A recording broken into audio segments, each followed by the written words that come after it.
Good morning, everyone. It's Sarah Stalker speaking. I'm with Contact North. It's my pleasure to host the webinar, but I'm going to pass it on to the Ontario Native Literacy Coalition to introduce this morning's presenter. So this morning, Alexandra Gabby Rosetta from ONLC is going to introduce your presenter. Over to you, Gabby.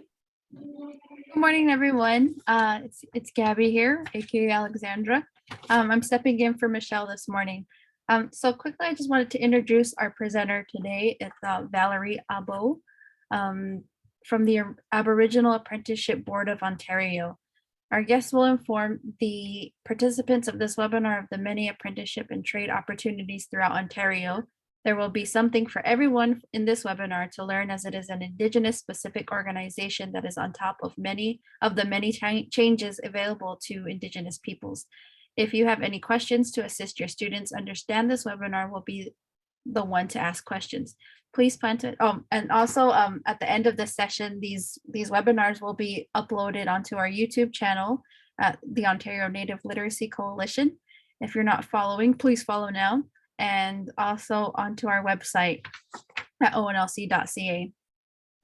And I'll pass it on to Valerie. Thank you, Gabby.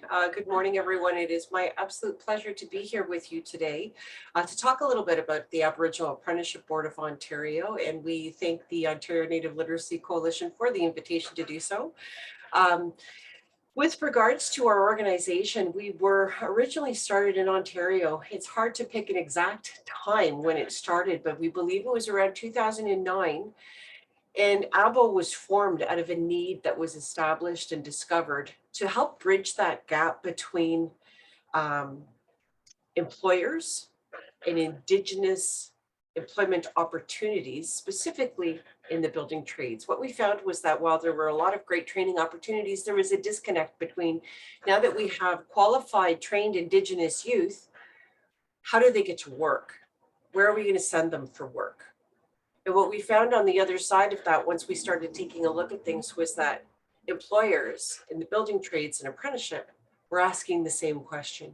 How do we access the Indigenous communities to help fill the skilled trades demands that we have across the country?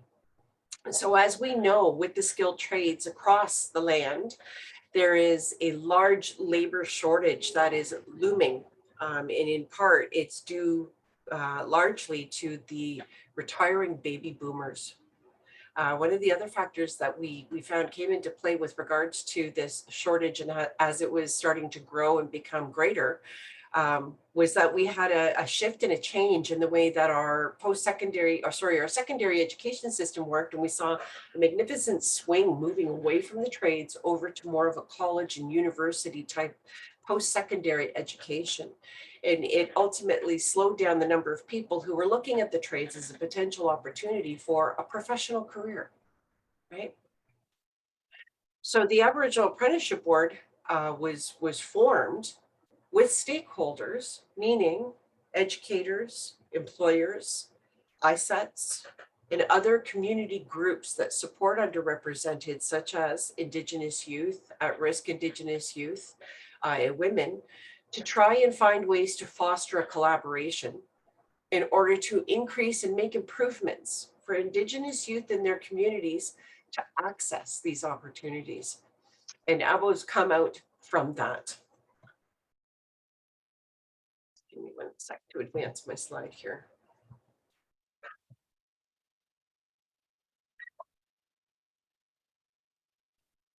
So approximately 3 or 4 years ago, the Aboriginal Apprenticeship Board of Ontario applied for funding from the UTIP grant that was being monitored and offered from the federal government. And that was the Union Training Incentive Program grant. And they had earmarked millions of dollars for opportunities to train individuals to enter into the skilled trades to try and help address this looming shortage that we have across the country of skilled trades people. So we had a lot of outreach at the Aboriginal Apprenticeship Board of Ontario from organizations and individuals in other provinces. But why don't we have something like you here? would you consider expanding to our province in order to try and help us address the shortages that we have as well?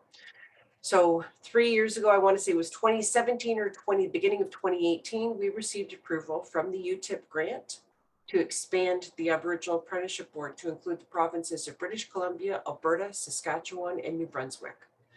And that's kind of when I came on board. So I've been helping to facilitate their national expansion to the 4 new provinces.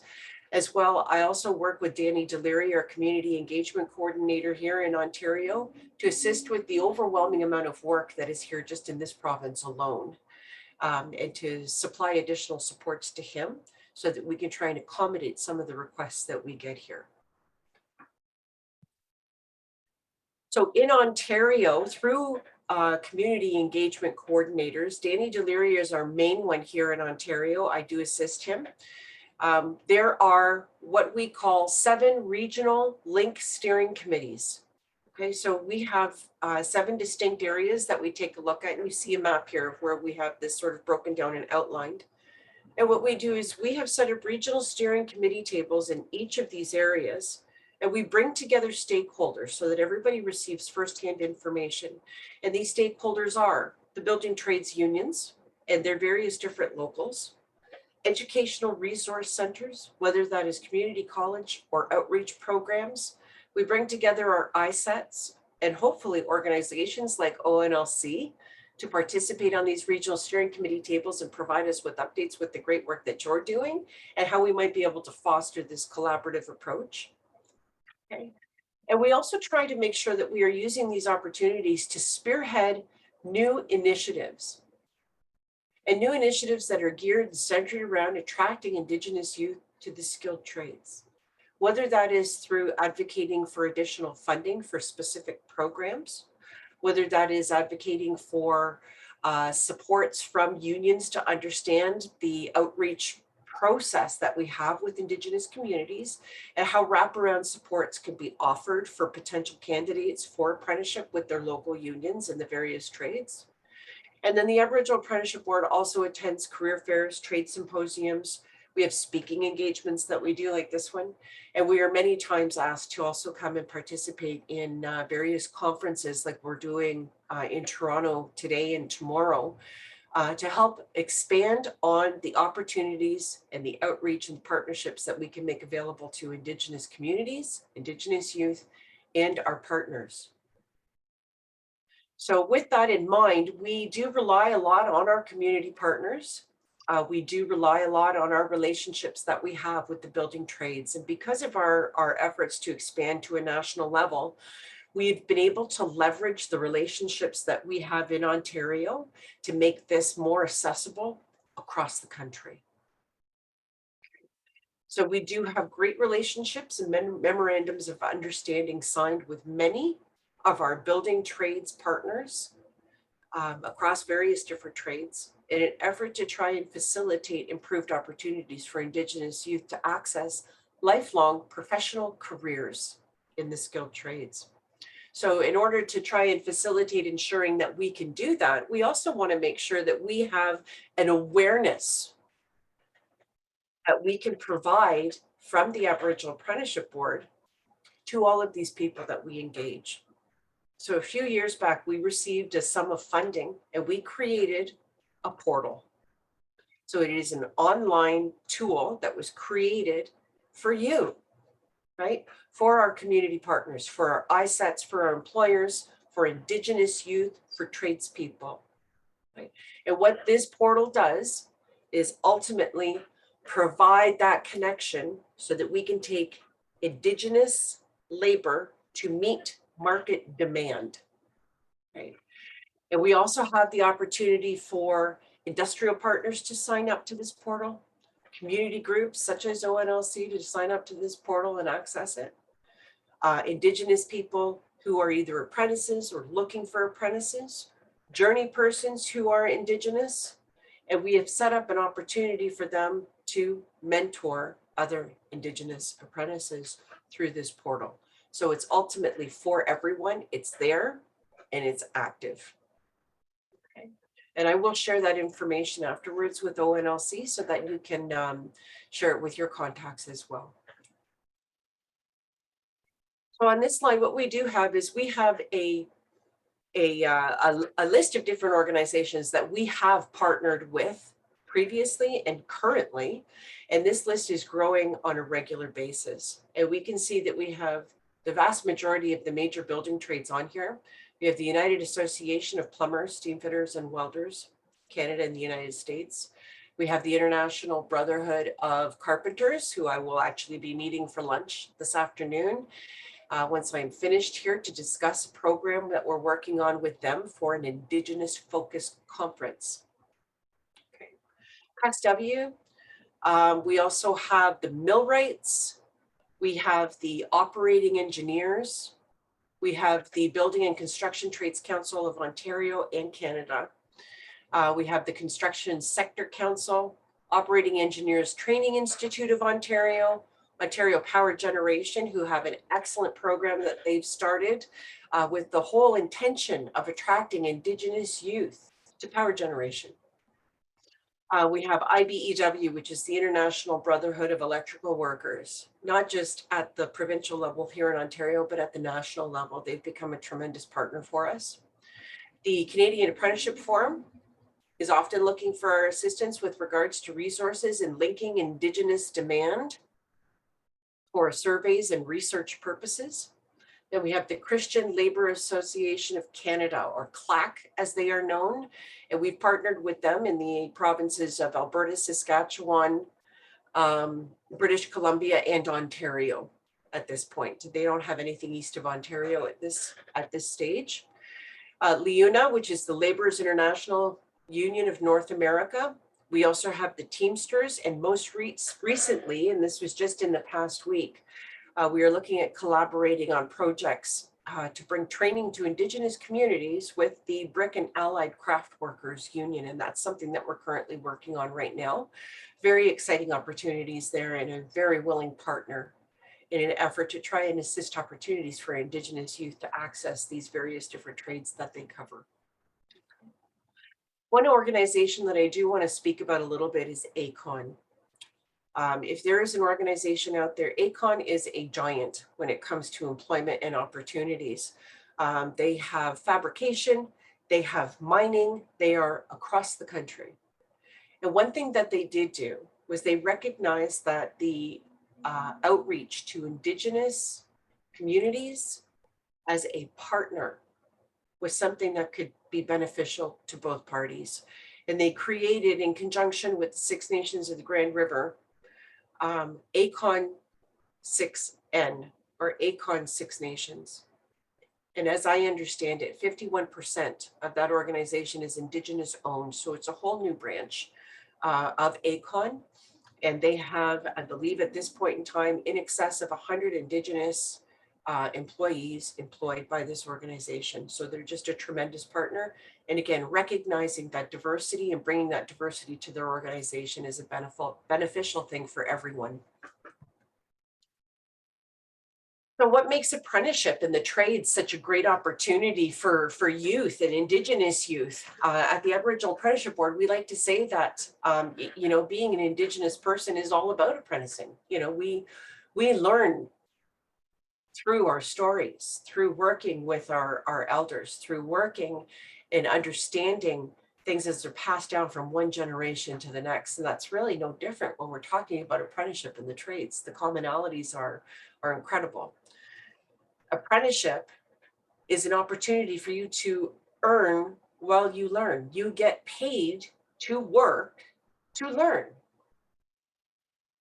right? We have 156 recognized trades in Ontario. There are other trades that are not recognized in Ontario, but they are available in other provinces, right? We have 23 compulsory trades, meaning there are very specific things that need to be approved and completed with regards to attaining your Red Seal at the end. And there are 56 Red Seal trades. So what we know is that when we're talking about a Red Seal trade, once an individual completes an apprenticeship and they pass a certificate of qualification or a C of Q exam at the end of that apprenticeship, and they've amassed a specific number of hours to do so, they attain a red seal, and that red seal allows them to travel across the country and work anywhere, because it shows the high standard of their ability and their skill. So we talk about the trades and what they actually are. We do have 4 sectors that we specifically look to. We have industrial trades, service trades, motive power trades, and construction trades. Okay. The most, when we think about trades, most people immediately think about the construction trades, right? Plumbers, stevedoring, welders, carpenters, electricians. These are the first trades that come to mind, but there are so very many more. And this is one of the changing, morphing things that's taking place in Ontario with the formation of the latest government coming into power.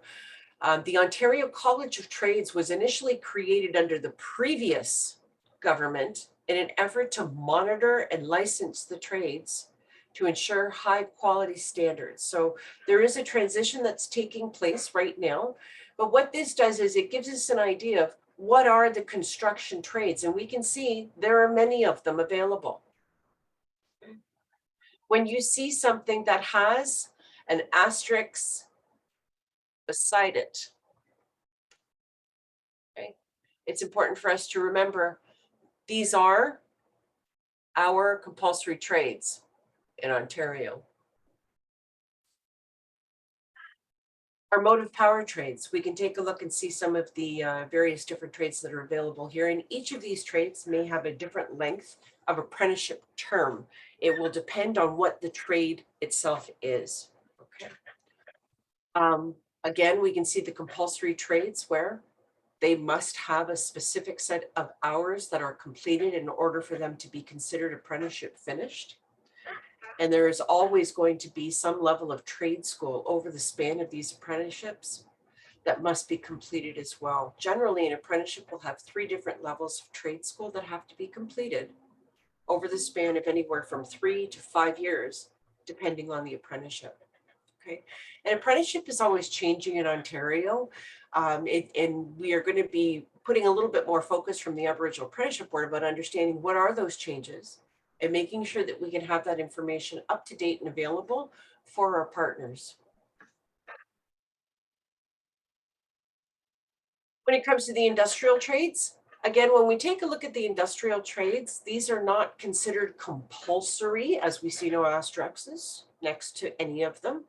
They are considered voluntary trades, which means there's a certain amount of education that needs to be completed in order for them to be considered qualified to write their certificate of qualification.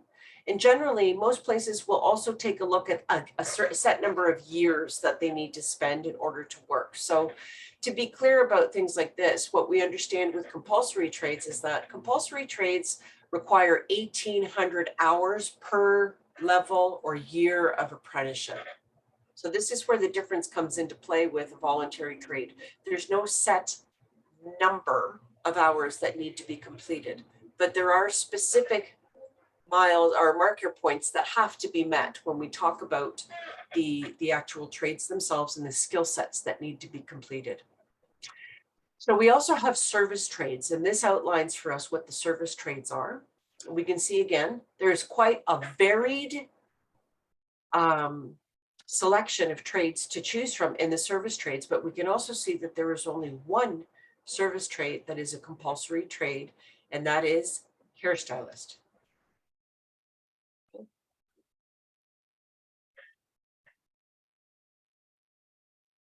So when we talk about apprenticeship and how does apprenticeship work, in Ontario, an individual needs to be signed on by an employer as an apprentice, and they need to be indentured to that employer.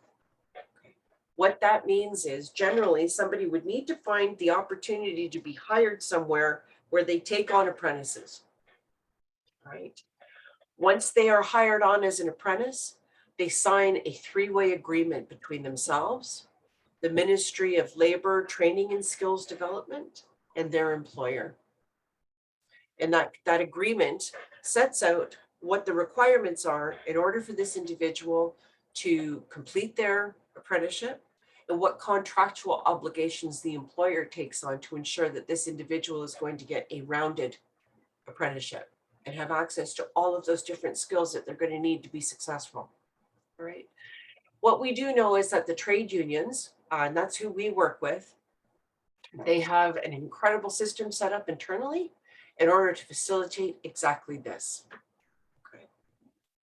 Many times, trade unions will also offer pre-apprenticeship programs, or community colleges may partner with a trade union and offer a pre-apprenticeship program. And what it does is it gives the basic skill sets to an individual to try the entry-level program of apprenticeship and decide if that's the direct route they want to take. And what's nice about a lot of these pre-apprenticeship programs is they're funded by the government, so there's no charge to the participant. Okay. Unfortunately, with pre-apprenticeship programs, while they are learning through this, there's not a lot of wraparound supports. And this is where we work with our ISET partners to see what sort of additional supports we can put in place to support the Indigenous pre-apprentice completing these programs to make sure that they have every opportunity to be successful.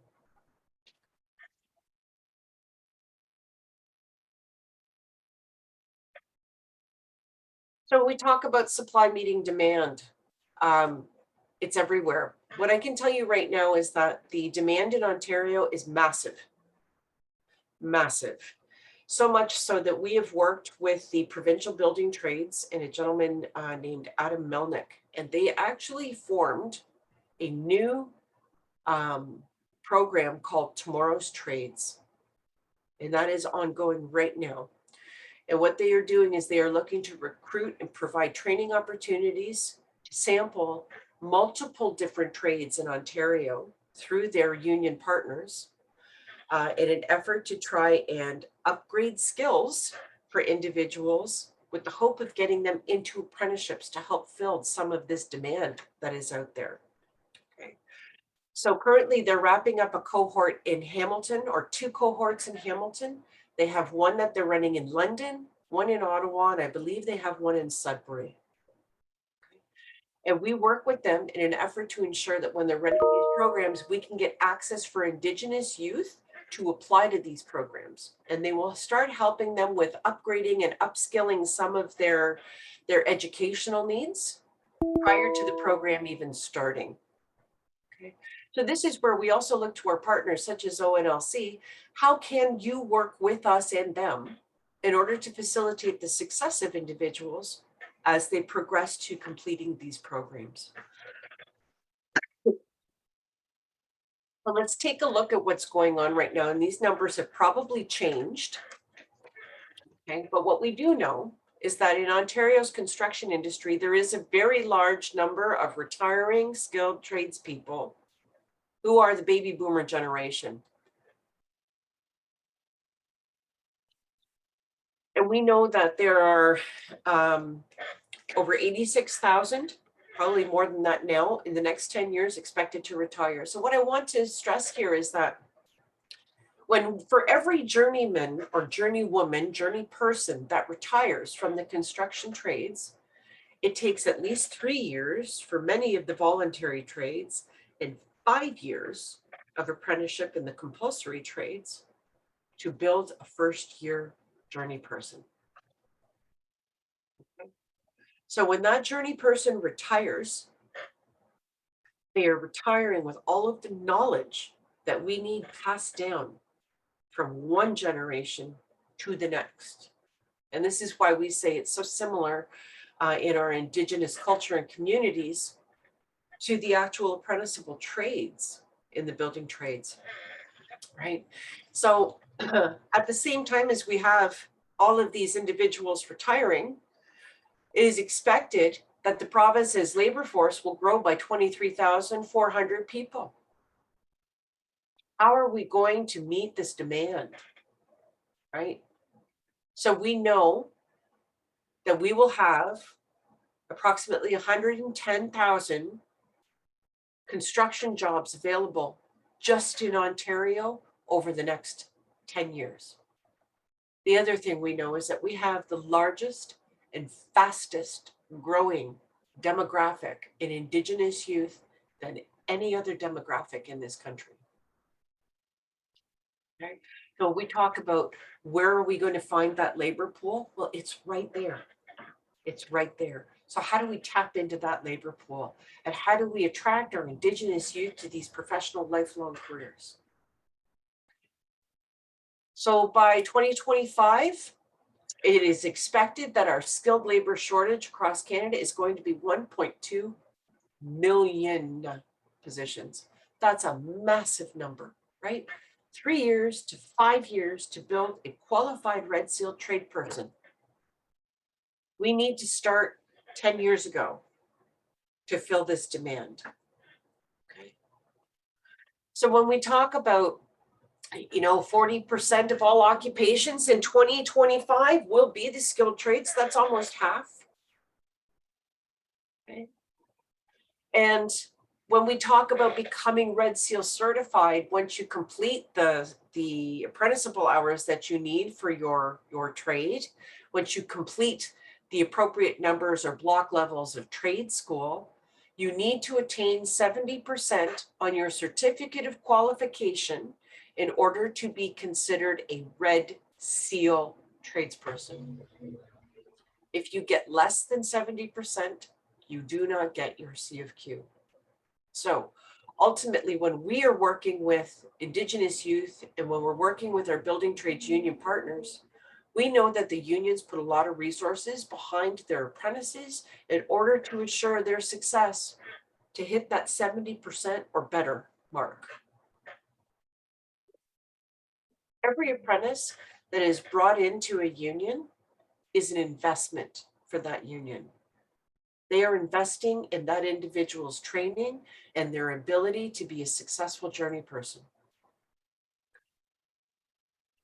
So the other thing that we know is that 48% of the current workforce will be eligible for retirement in 5 years, right? So now we can see the immense amount of pressure that we have to try and fill the demand that exists and is continuing to grow for qualified professional licensed tradespeople across the country.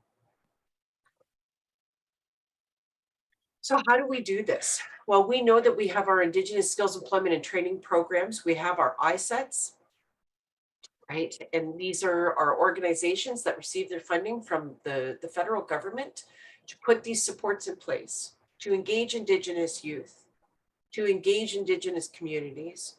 And we need to have a strong partnership between ISETs and our building trades unions in order to facilitate the two of them working together.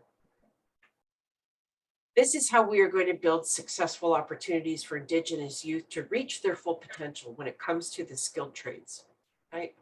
I worked for a union here in Ontario for 8 years as the executive assistant to the training director. And we oversaw the training for 1,500 journey persons, at times 300 apprentices, and sometimes as many as 150 pre-apprentices in the skilled trades, right? They have a specific attrition rate. They know that at that one particular union itself, they needed and this is just one union in one of the trades, they needed to bring on 50 new apprentices every single year just to meet their retirement loss that they were having, right? And then you talk about the attrition rate of those who decide the skilled trades isn't for them, and then you lose the apprentices and you have to refurbish that as well. So as we continue to work with our ISETs, we look to strengthen the relationship between the building trades who have the jobs and the ISETs who have the resources to upskill and upgrade Indigenous youth to meet the requirements of the unions to fill these very lifelong, sustainable, excellent income positions. So for us at the Aboriginal Apprenticeship Board, abo.ca is our website, and we do look to take the opportunities that we're given with the partnerships that we build and put those resources and those connections together with our ISETs to foster stronger relationships for Indigenous youth across the country. Right? We are constantly looking for additional organizations to come and join us at our regional steering committee tables across the country, right? Bring your ideas, bring your resources. How can we partner, right? Our best way to do that is through community engagement. So outreach to Indigenous communities, outreach to our building trades, and finding a common space where we're all working towards the success of the Indigenous youth to finish an apprenticeship and become a Red Seal tradesperson. And it's no longer a question of, is this just for men or is this for women too? You know, I like to say that it's okay to be a mother and a plumber, right?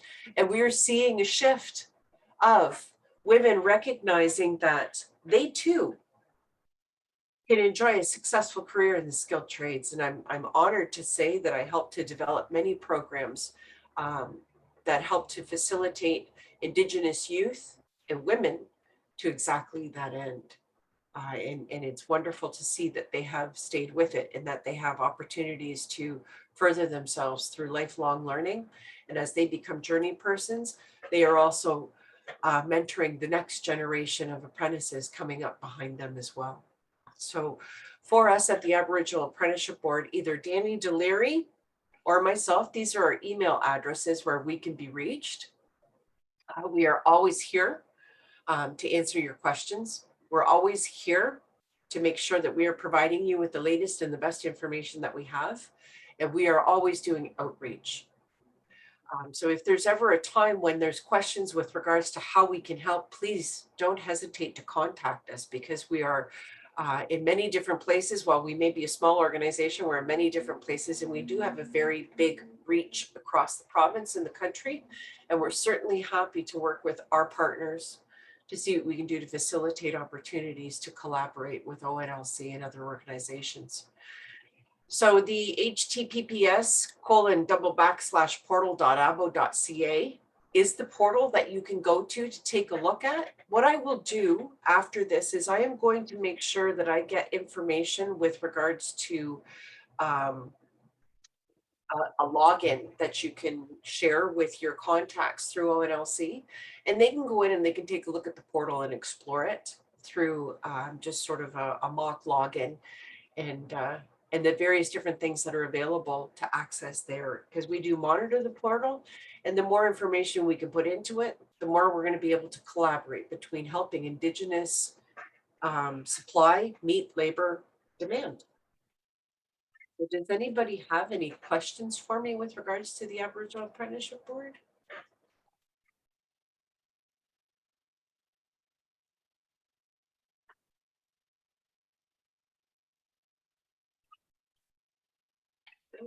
That was a really interesting presentation, Valerie. And this is totally off topic from your presentation, but I saw your last name. I'm like, oh, I spoke to her over the phone yesterday, Vanderwick. Did you? Okay. I called There you you go. Pablo. Okay. Yeah, there you go. Yes, that was probably me. Absolutely. That's It looks great. like, Thank you. it looks like we have a question. Byron, he's got his Hi hand. there. Hi, Barry. So I had the one young client come in. He wants to start his electrical program at Georgian College in Owen Sound. He doesn't have his grade 12, but I was told he does not need that. He needs a grade 11 English. So I don't even know, this is November, December, even if he'd be able to pass that English, if that's the only prerequisite, and that's what they told me he needs, even though he doesn't have his grade 12.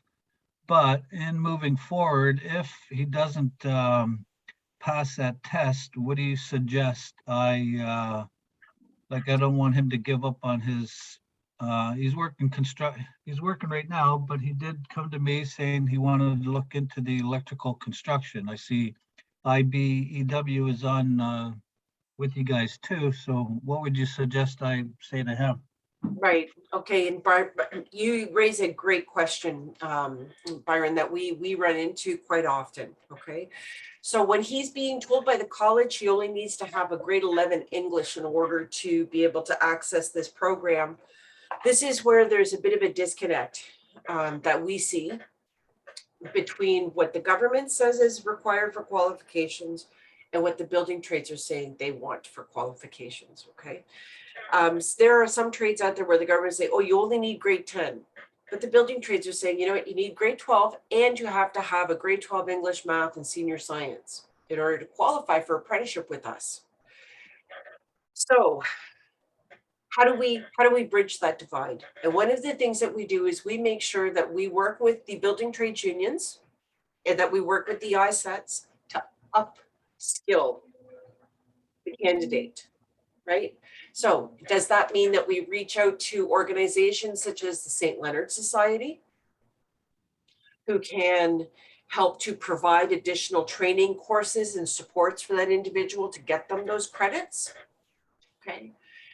Do they have a GED? What resources are available in order to make that happen if that's what it's going to require? Or are there other programs that can be taken that can help to build the skills of the individual so that they can then meet the requirements? Okay, sometimes it's a pre-apprenticeship, right? So we like to also at the Aboriginal Apprenticeship Board, if need be, help to do an assessment to see what skills individuals might need to be able to get into the IBEW, for example. And then we ask our partners in the IBEW, what resources do they have to assist the individual to meet the requirements that they're looking for? Does that help answer your question, Byron? I think so. So he's maybe, or they're not maybe as quite informed that by just getting the grade 11, he still probably needs his grade 12, right? I think is what you said. Yeah, for IBEW, he will. Now, they also have other programs that they are currently working on at IBEW. And we are working with them toward that end to see what we can do, recognizing that many times Indigenous youth do not have the same educational standard level as their non-Indigenous peers, right? This has been a long time coming, and we've also, you know, worked with the building trades to help them understand that just because our federal government is now providing additional funding to Indigenous on community schools doesn't mean that the backlog and the lack of opportunity, or sorry, the lack of appropriate training and supports for education is going to be undone instantly with this money. We need to continue to build that educational structure up. So a grade 12 diploma from an Indigenous school is not necessarily the same as a grade 12 diploma from a public high school. There are going to be some differences there. So this is where we're trying to work with the building trades partners that we do have to see what we can do to help amp up what needs to be done. How do we create new pathways into apprenticeship for Indigenous youth, recognizing the challenges that they have faced for years just to get to where they are right now? Okay. So yes, Byron, on that note, I would say that the expectation from the unions is going to be higher than what he's being told by a community college. And we'll certainly feel free to reach out to us, and we'll see what we can do to put some additional supports behind that too. That sounds good. I don't want to discourage him, and if that's No, me his either. goal, but I don't want him to take it and then be another setback. So maybe I'll just press upon him to finish his getting the grade 12 and the prerequisites he needs to go for the apprenticeship. So yeah, it's a tough one, but you know, you gotta start somewhere, right? Absolutely, and we're certainly happy to have further conversations with you as well, to see what we can do together to help put those supports behind this individual so that they do meet those successful ends, right? That's what, you know, when we're all working in pushing in the same direction, we have the same goal. You know, we want this individual to be successful. We want them to be able to fulfill what they're looking at seeing themselves doing. And there has to be a way to do it. You know, I'm a big fan, and I believe truly in my heart, and this is why I love doing this work. We do not have problems. We simply have undiscovered solutions for everything. And we need to find them, and we need to be creative and think outside the box. How are we going to make these two things fit together so that we can get the same result? Because there has to be more than one way, right? One size does not fit all. And this is some of the change that we're seeing with our union and building trades partners that we work with closely, is that they're recognizing that too. And, you know, their desire and their intention, especially I think right now at this time in history, and recognizing that we can do more and we need to do more to level that playing field. And we're seeing some great cooperation. So Byron, I'd love to speak with you some more about this, and also involve Danny Deliri, my counterpart, to see what we can find together to help assist this individual. Valerie, did you ever hear the Macwa Cahill company, a fabrication company? They're working with Bruce Power. They just set up a shop in Owen Sound. Danny probably knows them very well, because that's sort of one of the places where he is doing quite a bit of work, and he has quite a few contacts up there. And I wouldn't be surprised if he knows who they are, Byron. And actually, I'm going to ask him when I see him later on today. Because they're hoping to hire 150 people once they get going. Would they be, so to reach out to you guys, I don't know if they have, I think you could help them with their Probably. skilled laborers too, they're looking for too for Yeah. that company. Absolutely. Would love to have a conversation with them. For sure. Well, I'm gonna shoot, yeah, I'll talk with the one guy, tell him that I was in on this, and if it can help to get their skilled laborers to, once their facility is up and running, right?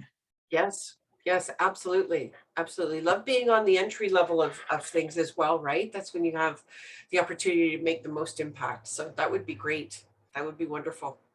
Sounds good. Thank you very much. No problem.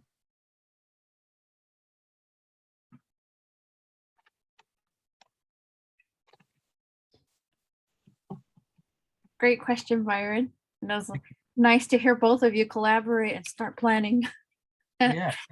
Valerie, I did have a question. Based off like as young adults getting discouraged by hitting some of those barriers, what's the success rate so far with Okay. ABO? Yes. So, and again, you know, like the question is like, how do we measure success, I guess, is really like, what do we, when we're talking about success? So I can speak from my own experience, and I can tell you what some of the numbers are that I've had a direct hand in. Mm-hmm. And I can also speak to some of the more current things that we're doing right now. We see organizations like OPG creating tables called ION, which is Indigenous based engagement, right? Okay. That's one of the things that Danny Deliri is very involved in, is the formation of that and supporting it. We also have the millwrights, for example, where there were a group of Indigenous youth who were brought in through a bit of a program and then signed on to apprenticeship, right? Again, it's about taking a look at the front end of that. What qualifications do they need? How do we get that for them? How do we get them to move forward? That was hugely successful. The other thing that we have is we have a memorandum of understanding with UA Canada to work on a water pipes program with them, and with the intention of training individuals to be able to handle the water supplies in Indigenous communities. Like, how brilliant is that, right? Yeah. It's a huge thing that needs to happen. So we have a willing partner, willing to put the resources, their knowledge, and their ability behind making these sorts of transitions and changes. That to me is a success. We don't have anybody that's gone through there. However, we do have individuals that have been taken into apprenticeship with UA at one of their locals, and they've started the process of becoming journey persons, right? That knowledge can then be transferred back to their communities. For myself, when I worked with pre-apprentices, I can tell you through a program called Pipe Dreams that was done with the Niagara Peninsula Aboriginal Area Management Board, and one with the Huronia Area Aboriginal Management Board, we had numerous cohorts of Indigenous youth go through 13-week welding programs. Wow. Okay. Mhm. Of those Indigenous youth, 85% of them landed in an apprenticeship. Hmm. You know, we're talking 120 Indigenous youth. 85% landed in apprenticeship. And I want to say it was 90% that ended up working in either apprenticeship as welders or in a field related to the training they received through that program. Those are huge numbers. So we know the winning formula is there. What we need to do is make sure we put supports around these individuals so that they know they can succeed. What I do know is that the more Indigenous people and youth that we put out into the building trades, the more other Indigenous youth are going to see themselves out there and recognize that it's possible. That's the end game here, right? Knowing and understanding that the successes are there, and the more success we build right now, the greater the success will be down the road, right?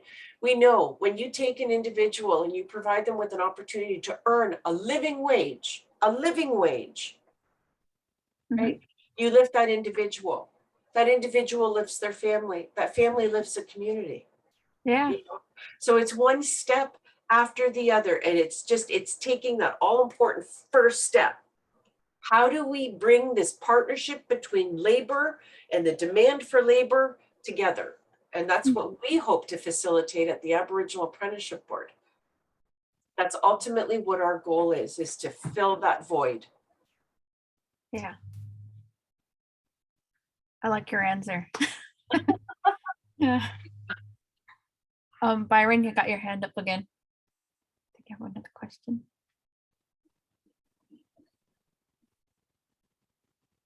Byron? No, I was just trying to get rid of that lower upper hand thing. Okay.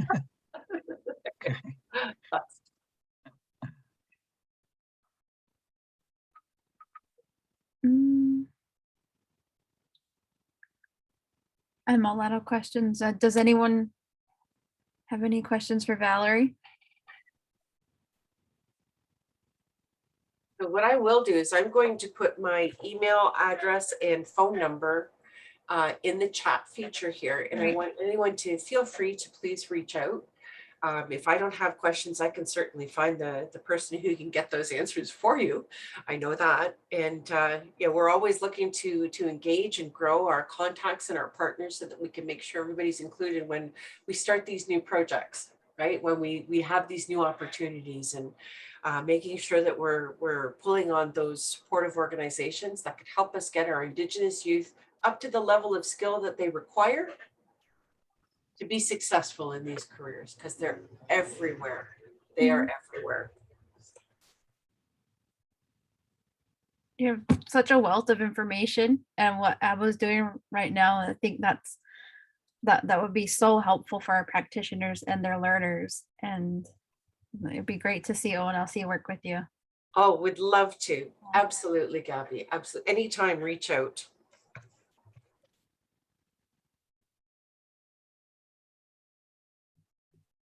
There we go. Great, thank you. Awesome.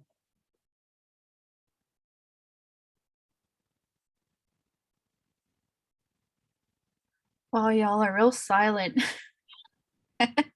They got all the information, or they're just digesting it all right now, which is also good. Yeah. Okay, so I guess this is kind of a wrap. We don't have any surveys like we did in the previous webinars.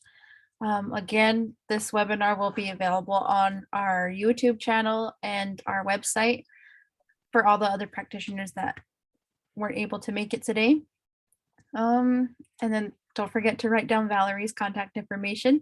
Reach out, because I think you're an amazing asset to what you're doing for Canada and our Indigenous youth. Wonderful. Thank you so much, Gabby. And again, my sincere thanks to ONLC. It's a pleasure to be here, and I look forward to fostering this relationship and opportunities to collaborate with you. Yes, thank you so much. That was amazing. You're very welcome. You're very Thank you. welcome. That was really good. Appreciated it. You're welcome. awesome. Take care, all. Great You to see too. you. Thank you for your time. No problem. And I'll add my thanks. It's Sarah, and I'm just going to stop the recording here. Okay. So